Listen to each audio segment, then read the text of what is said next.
আপসহীন নেত্রী, আমাদের গণতন্ত্রের মাথা দেশনেত্রী বেগম খালেদা জিয়ার পুত্র জনাব তারেক রহমান। আমরা বাংলাদেশের মানুষের পক্ষ থেকে তাকে স্বাগত জানাচ্ছি। দীর্ঘ 17 বছর ফ্যাসিস্ট অত্যাচার, শক্তির অত্যাচার, নির্যাতনের বিরুদ্ধে আমাদের এই নেতা তারেক রহমান, তিনি দূর থেকে আমাদেরকে নেতৃত্ব দিয়েছেন, আমাদের গণতন্ত্রের লড়াইকে সামনের দিকে এগিয়ে নিয়ে গেছেন এবং আমরা অবশেষে 24-এর 5ই আগস্ট ছাত্র জনতার গণঅভ্যুত্থানের মধ্য দিয়ে তারেক রহমানের নেতৃত্বে আমরা সেই ফ্যাসিস্টকে বিতাড়িত করতে সক্ষম হয়েছি। আজকে সেই নেতা এই দীর্ঘ নির্যাতন নিপীড়নের পরে নির্বাসিত অবস্থায় থেকে আমাদের মাঝে ফিরে এসেছেন। বন্ধুগণ, এই গণতন্ত্রের উত্তরণের সবচেয়ে কঠিন পথ আমরা পাড়ি দিয়েছি তারেক রহমানের নেতৃত্বে। আজকে সেই জন্য আমাদের জন্য অত্যন্ত আনন্দের দিন। অন্যদিকে আমাদের মাথা দেশনেত্রী বেগম খালেদা জিয়া অসুস্থ অবস্থায় আজকে হাসপাতালে রয়েছেন। আজকে আমরা একদিকে আল্লাহ তাআলার কাছে দোয়া করব যেন তিনি সুস্থ হয়ে আমাদের মাঝে ফিরে আসেন, আর একই সঙ্গে দোয়া করব তারেক রহমানের নেতৃত্বে আমরা যেন আগামী 26-এর 12ই ফেব্রুয়ারি নির্বাচন, সেই নির্বাচনে জয়ী হয়ে আমরা যেন গণতন্ত্রকে প্রতিষ্ঠা করতে পারি, আইনের শাসনকে প্রতিষ্ঠা করে দিতে পারি এবং আমাদের তারেক রহমান সাহেবের 31 দফাকে বাস্তবায়িত করতে পারি। সকলকে আবারও আমরা বিএনপির পক্ষ থেকে ধন্যবাদ, কৃতজ্ঞতা জানাচ্ছি। দেশনেত্রী এবং খালেদার পক্ষ থেকে ধন্যবাদ, কৃতজ্ঞতা জানাচ্ছি এবং তারেক রহমান সাহেবকে আমরা স্বাগত জানাচ্ছি। আসসালামু আলাইকুম। বক্তব্য শেষ করছি। বিএনপি জিন্দাবাদ, শহীদ প্রেসিডেন্ট জিয়াউর রহমান অমর হোক, দেশনেত্রী বেগম খালেদা জিন্দাবাদ, তারেক রহমান জিন্দাবাদ। আজকের এই ঐতিহাসিক দিনে এখন আপনাদের সামনে বক্তব্য রাখছেন বিএনপির ভারপ্রাপ্ত চেয়ারম্যান জনাব তারেক রহমান, স্বদেশ প্রত্যাবর্তন কমিটির সংগ্রামী আহ্বায়ক, জাতীয় স্থায়ী কমিটির সম্মানিত সদস্য জনাব সালাউদ্দিন আহমেদ এখন আপনাদের সামনে বক্তব্য রাখছেন। আমি বক্তব্য রাখার জন্য উঠি নাই। বিসমিল্লাহির রহমানির রহিম।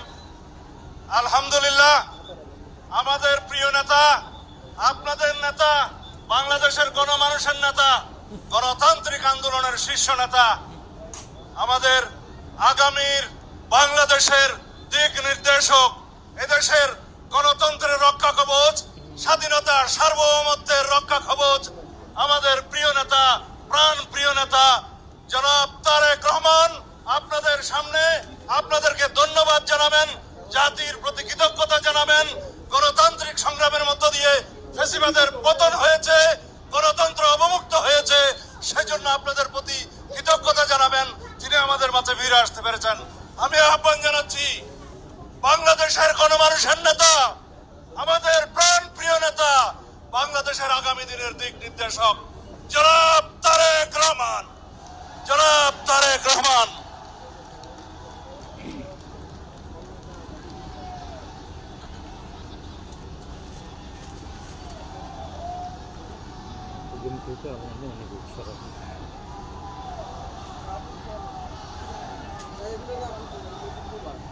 বিসমিল্লাহির রহমানির রহিম।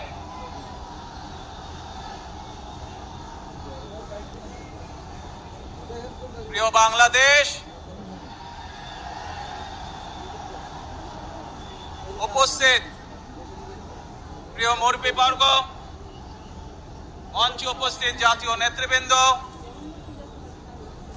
আমার সামনে উপস্থিত প্রিয় ভাই ও বোনেরা এবং মিডিয়ার মাধ্যমে সমগ্র বাংলাদেশ থেকে যারা দেখছেন এই অনুষ্ঠান, প্রিয় ভাই বোনেরা, প্রিয় মা বোনেরা, আসসালামু আলাইকুম।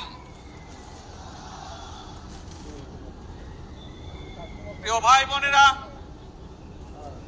আজ প্রথমেই আমি রব্বুল আলামিনের দরবারে হাজারো লক্ষ কোটি শুকরিয়া জানাতে চাই। রব্বুল আলামিনের অশেষ রহমতে আজ আমি আমার প্রিয় মাতৃভূমিতে ফিরে আসতে পেরেছি আপনাদের দোয়ায়। আপনাদের মাঝে প্রিয় ভাই বোনেরা, আমাদের এই প্রিয় মাতৃভূমি 1971 সালে লাখো শহীদের রক্তের বিনিময়ে অর্জিত হয়েছিল। ঠিক একইভাবে 75-এ আবার 7ই নভেম্বর আধিপত্যবাদীদের হাত থেকে রক্ষার জন্য সেদিন সিপাহী জনতার বিপ্লবের মাধ্যমে আধিপত্যবাদের হাত থেকে দেশকে রক্ষা করা হয়েছিল। একইভাবে পরবর্তীতে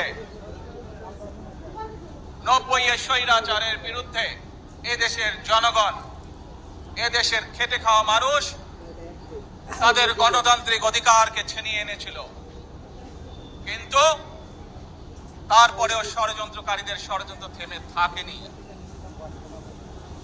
আমরা তারপর দেখেছি 2024 সালে, 71 সালে এই দেশের মানুষ যেমন স্বাধীনতা অর্জন করেছিল, 2024 সালে এদেশের ছাত্র জনতা সহ সর্বস্তরের মানুষ, কৃষক, শ্রমিক, গৃহবধূ, নারী, পুরুষ, মাদ্রাসার ছাত্র সহ দল মত নির্বিশেষে, শ্রেণী পেশা নির্বিশেষে সকল মানুষ সেদিন 2024 সালের 5ই আগস্ট এই দেশের স্বাধীনতা এবং সার্বভৌমত্বকে রক্ষা করেছিল।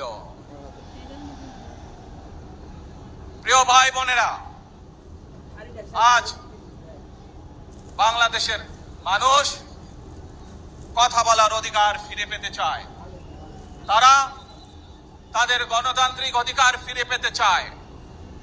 বাংলাদেশের মানুষ চায় তারা তাদের যোগ্যতা অনুযায়ী ন্যায্য অধিকার পাবে। প্রিয় ভাই বোনেরা, আজ আমাদের সময় এসেছে সকলে মিলে দেশ গড়ার। এই দেশে যেমন পাহাড়ের মানুষ আছে, এই দেশে একইভাবে সমতলের মানুষ আছে। এই দেশে মুসলমান, বৌদ্ধ, খ্রিস্টান, হিন্দু সহ বিভিন্ন ধর্মের মানুষ বসবাস করে। আমরা চাই সকলে মিলে এমন একটি বাংলাদেশ গড়ে তুলবো আমরা, যেই বাংলাদেশের স্বপ্ন একজন মা দেখেন, অর্থাৎ একটি নিরাপদ বাংলাদেশ আমরা গড়ে তুলতে চাই। যে বাংলাদেশে একজন নারী, একজন পুরুষ, একজন শিশু যেই হোক না কেন নিরাপদে ঘর থেকে বের হলে নিরাপদে ইনশাআল্লাহ ঘরে আবার ফিরে আসতে পারে। প্রিয় ভাই বোনেরা, এই দেশের জনসংখ্যার অর্ধেক নারী, 4 কোটিরও বেশি তরুণ প্রজন্মের সদস্য, 5 কোটির মতন শিশু, 40 লক্ষের মতন প্রতিবন্ধী মানুষ রয়েছেন, কয়েক কোটি কৃষক, শ্রমিক রয়েছেন। এই মানুষগুলোর একটি প্রত্যাশা আছে এই রাষ্ট্রের কাছে, এই মানুষগুলোর একটি আকাঙ্ক্ষা আছে এই দেশের কাছে। আজ আমরা সকলে যদি ঐক্যবদ্ধ হই, আজ আমরা যদি সকলে প্রতিজ্ঞাবদ্ধ হই, তাহলে আমরা এই লক্ষ কোটি মানুষের সেই প্রত্যাশাগুলো পূরণ করতে পারি ইনশাআল্লাহ। প্রিয় ভাই বোনেরা, 71 সালে আমাদের শহীদরা নিজের জীবন উৎসর্গ করেছিলেন এই রকম একটি বাংলাদেশ গঠনের জন্য। বিগত 15 বছর স্বৈরাচারের বিরুদ্ধে শত শত হাজারো গুম খুনের শিকার হয়েছে শুধু রাজনৈতিক দলের সদস্য নয়, নিরীহ মানুষও প্রতিবাদ করতে গিয়ে অত্যাচার নির্যাতনের শিকার হয়েছে, জীবন দিয়েছে। 2024 সাল মাত্র সেদিনের ঘটনা। কিভাবে আমরা দেখেছি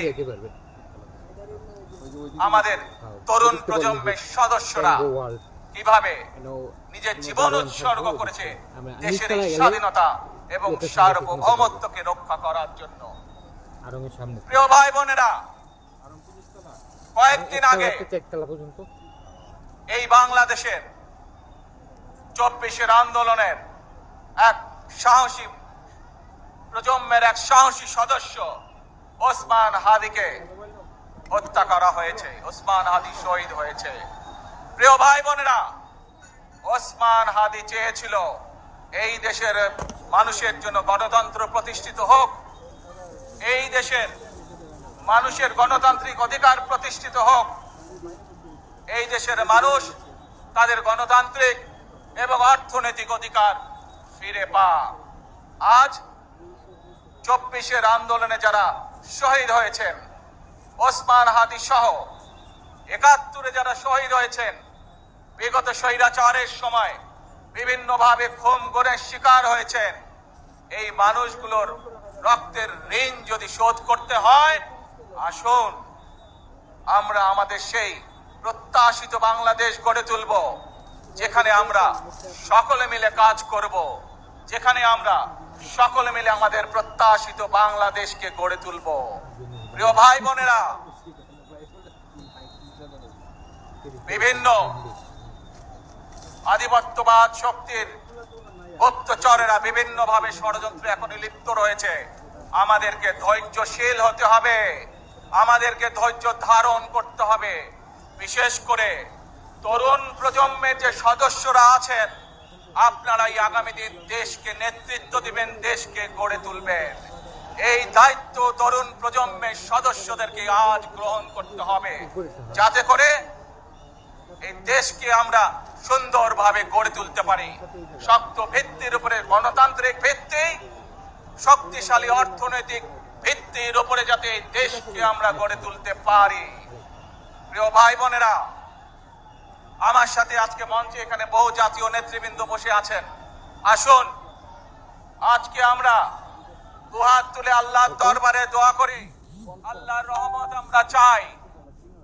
যে সকল জাতীয় নেতৃবৃন্দ এই মঞ্চে আছেন, মঞ্চের বাইরে যে সকল জাতীয় আরো নেতৃবৃন্দ আছেন, আমরা সকলে মিলে এই দেশকে নেতৃত্ব দিয়ে আমাদের বাংলাদেশের জনগণের প্রত্যাশিত সেই বাংলাদেশকে আমরা গড়ে তুলতে চাই। আমাদেরকে যে কোনো মূল্যে আমাদেরকে এই দেশের শান্তি শৃঙ্খলা রক্ষা করতে হবে। যে কোনো উস্কানির মুখে আমাদেরকে ধীর শান্ত থাকতে হবে। প্রিয় ভাই বোনেরা, আমরা দেশের শান্তি চাই, আমরা দেশের শান্তি চাই, আমরা দেশের শান্তি চাই, দেশের শান্তি চাই। তারেক জিয়া। প্রিয় ভাই বোনেরা, মার্টিন লুথার কিং নাম শুনেছেন না আপনারা? নাম শুনেছেন তো আপনারা? মার্টিন লুথার কিং, তার একটি বিখ্যাত ডায়লগ আছে, আই হ্যাভ এ ড্রিম। আজ এই বাংলাদেশের মাটিতে দাঁড়িয়ে আপনাদের সকলের সামনে আমি বলতে চাই, বাংলাদেশ জাতীয়তাবাদী দলের একজন সদস্য হিসাবে আপনাদের সামনে আমি বলতে চাই, I have a plan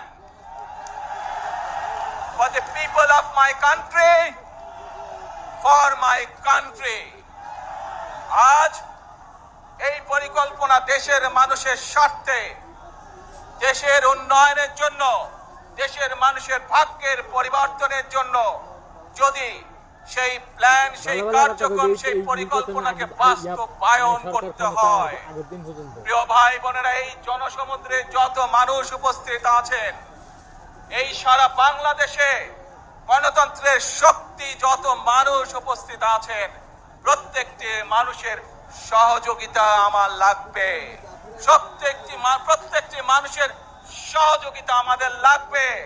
আপনারা যদি আমাদের পাশে থাকেন, আপনারা যদি আমাদেরকে সহযোগিতা করেন, ইনশাআল্লাহ আমরা আই হ্যাভ এ প্ল্যান বাস্তবায়ন করতে সক্ষম হব। আসুন আমরা আল্লাহ রাব্বুল আলামিনের দরবারে হাত তুলে প্রার্থনা করি, আমরা যেন এ রব্বুল আলামিন, এ একমাত্র মালিক, এ একমাত্র পরওয়ারদিগার, এ একমাত্র রহমত দানকারী, এ একমাত্র সাহায্যকারী, আজ আপনি যদি আমাদেরকে রহমত দেন, তাহলে আমরা এই দেশের মানুষ কঠোর পরিশ্রম করার মাধ্যমে আমাদের প্রত্যাশিত বাংলাদেশকে গড়ে তুলতে পারবো। আজ যদি আল্লাহর রহমত এই দেশ এবং এই দেশের মানুষের পক্ষে থাকে, আল্লাহর সাহায্য, আল্লাহর দয়া এই দেশের মানুষের উপরে, এই দেশের উপরে থাকে, ইনশাআল্লাহ আমরা আমাদের প্রত্যাশিত বাংলাদেশ গড়ে তুলতে সক্ষম হব। প্রিয় ভাই বোনেরা, আজ আসুন আমরা সকলে মিলে প্রতিজ্ঞা করি, আন্দোলন আমরা সকলে মিলে প্রতিজ্ঞা করি যে ইনশাআল্লাহ আগামী দিনে দেশ পরিচালনার দায়িত্বে টার্গেট করছে আরে লামাইবো যারা আসবে, এইজন্য তো কোটা দিয়ে শুরু করছে। আমরা সকলে নবী করিম সাল্লাল্লাহু আলাইহি সাল্লামের এক দো কথাই যে ন্যায় পরায়ণতা, সেই ন্যায় পরায়ণতার আলোকে আমরা দেশ পরিচালনার সর্বোচ্চ চেষ্টা করব। প্রিয় ভাই বোনেরা, এটা কি আজ আপনারা জানেন আজকের থেকে এখান থেকে আমি আমার মা দেশনেত্রী খালেদা জিয়ার কাছে যাব। একটি মানুষ, যে মানুষটি এই দেশের মাটি, এই দেশের মানুষকে নিজের জীবনের থেকেও বেশি ভালোবেসেছেন, তার সাথে কি হয়েছে আপনারা প্রত্যেকটি মানুষ সে সম্পর্কে অবগত আছেন। সন্তান হিসাবে আপনাদের কাছে আমি চাইবো, আজ আল্লাহর দরবারে আপনারা দোয়া করবেন যাতে আল্লাহ ওনাকে তৌফিক দেন, উনি যাতে সুস্থ হতে পারেন। প্রিয় ভাই বোনরা, সন্তান হিসাবে আমার মন আমার মায়ের বিছানার পাশে পড়ে আছে সেই হাসপাতালের ঘরে, কিন্তু সেই মানুষটি যাদের জন্য জীবনকে উৎসর্গ করেছে, অর্থাৎ আপনারা এই মানুষগুলোকে, যাদের জন্য দেশনেত্রী খালেদা জিয়া জীবন উৎসর্গ করেছেন নিজের জীবন, সেই মানুষগুলোকে আমি কোনোভাবেই ফেলে যেতে পারি না। এবং সেজন্যই আজ হাসপাতালে যাবার আগে আপনাদের প্রতি সহ টেলিভিশনগুলোর মাধ্যমে যারা সমগ্র বাংলাদেশে আমাকে দেখছেন, আপনাদের সকলের কাছে কৃতজ্ঞতা প্রকাশ করার জন্য আজ আমি এখানে দাঁড়িয়েছি আপনাদের সামনে। প্রিয় ভাই বোনেরা, আসুন আমাদেরকে আজকে নিশ্চিত করতে হবে, আমরা যে ধর্মের মানুষ হই, আমরা যে শ্রেণীর মানুষ হই, আমরা যে দলেরই রাজনৈতিক দলের সদস্য হই অথবা একজন নির্দলীয় ব্যক্তি হই, আমাদেরকে নিশ্চিত করতে হবে যে কোনো মূল্যে আমরা আমাদের এই দেশের শান্তি শৃঙ্খলাকে ধরে রাখতে হবে। যে কোনো মূল্যে যে কোনো বিশৃঙ্খলাকে পরিত্যাগ করতে হবে। যে কোনো মূল্যে আমাদেরকে নিশ্চিত করতে হবে যাতে মানুষ নিরাপদ থাকতে পারে। শিশু হোক, নারী হোক, পুরুষ হোক, যে কোনো বয়স, যে কোনো শ্রেণী, যে কোনো পেশা, যে কোনো ধর্মের মানুষ যেন নিরাপদ থাকে, এই হোক আমাদের চাওয়া আজকে। প্রিয় ভাই বোনেরা, আসুন প্রিয় ভাই বোনেরা, সবাই মিলে আজ আমরা প্রতিজ্ঞাবদ্ধ হই, সবাই মিলে করব কাজ। কে জোরে আরো, সবাই মিলে করব কাজ, করব মোদের বাংলাদেশ। ইনশাআল্লাহ আপনাদের সকলের কাছে দোয়া আছে, আবারও সকলকে যে কোনো মূল্যে দেশে শান্তি শৃঙ্খলা রক্ষার আহ্বান জানিয়ে যে কোনো বিশৃঙ্খলাকে পরিহার করে ধৈর্যের সাথে মোকাবেলা করার আহ্বান জানিয়ে আমার বক্তব্য শেষ করছি। আবারও আপনাদের কাছে কৃতজ্ঞতা প্রকাশ করছি আজকে আমাকে এইভাবে বরণ করে নেওয়ার জন্য। আল্লাহ হাফেজ। বাংলাদেশ জিন্দাবাদ, বাংলাদেশ জাতীয়তাবাদী দল জিন্দাবাদ। আসসালামু আলাইকুম।